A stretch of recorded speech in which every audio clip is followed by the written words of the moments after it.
এখনো স্বাভাবিক হয়নি চট্টগ্রাম বিশ্ববিদ্যালয় ক্যাম্পাস। শিক্ষার্থী এবং এলাকাবাসী সংঘর্ষের পর পরিস্থিতি নিয়ন্ত্রণে সিন্ডিকেটের জরুরি সভায় ১৩টি গুরুত্বপূর্ণ সিদ্ধান্ত নেওয়া হলেও ক্লাসে ফেরেনি বেশিরভাগ শিক্ষার্থী। জোবরা গ্রামে বসবাসরত শিক্ষার্থীরা বাসায় ফিরতে পারেনি ভয়।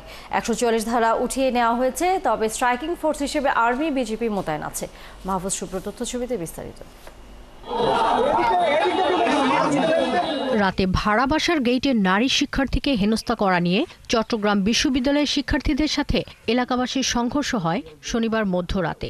এ নিয়ে রবিবার দুপুর পর্যন্ত দফায় দফায় সংঘর্ষ হয়। আহত হয় শতাধিক শিক্ষার্থী। ভাঙচুর করা হয় বসতবাড়ির দোকানপাট। লুটের অভিযোগও উঠেছে। এই ঘটনায় মঙ্গলবার দুপুরে বিশ্ববিদ্যালয়ের নিরাপত্তা প্রধান আব্দুর রহিম বাদী হয়ে হাটহাজারী থানায় একটি মামলা করেন। ৯৫ জনের নাম উল্লেখ করে ১০০০ জন অজ্ঞাতনামা আসামি করা হয়। ইতিমধ্যে ৮ জনকে আটক করেছে পুলিশ। এদিকে বিশ্ববিদ্যালয়ের আশেপাশের এলাকা থেকে ১৪৪ ধারা উঠিয়ে নেওয়া হলেও আতঙ্ক কাটেনি শিক্ষার্থীদের। এখনো ক্লাসে ফিরছে না অধিকাংশ শিক্ষার্থী। জোবরা গ্রামে বসবাসরত শিক্ষার্থীরাও ফিরছে না বাসায়। ফোনকার যারা যেগুলো সন্ত্রাসীগুলো আছে, ওরা নাকি আশেপাশের দোকানগুলোতে মানে অস্ত্র শস্ত্র এগুলো রেখে দিচ্ছে, হামলা করতে পারে, বা ছাত্রদেরকে তারা ওরকম নিরাপত্তা দিতে পারতেছে না। বাসার যারা মালিক তারা বলতেছে যে তোমরা আপাতত বাসা থেকে যাও, হলে থাকো। আমরা সবাই আতঙ্কগ্রস্ত, অনেকেই নিরাপত্তাহীনতায় ভুগছে যারা ২ নম্বর গেট বা রেল ক্রসিং এর ওই পাশে থাকতো। তাই এই ক্ষেত্রে সবাই নিরাপত্তাহীনতায় ভুগছে এবং তারা নিরাপত্তা চাচ্ছে।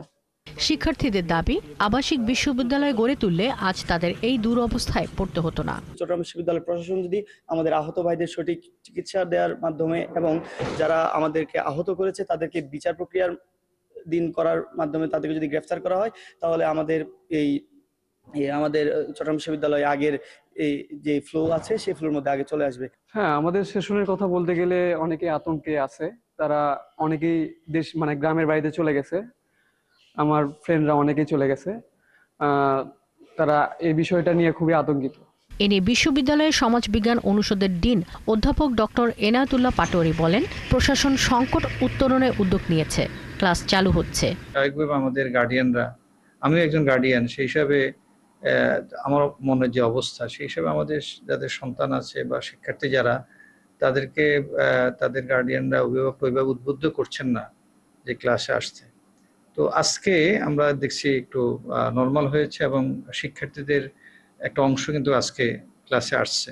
সংঘর্ষের তদন্ত বিচার বিভাগীয় তদন্ত কমিটি গঠন করা হবে বলে জানিয়েছে বিশ্ববিদ্যালয়ের প্রশাসন। শাকিলা শম্পা, ৭১।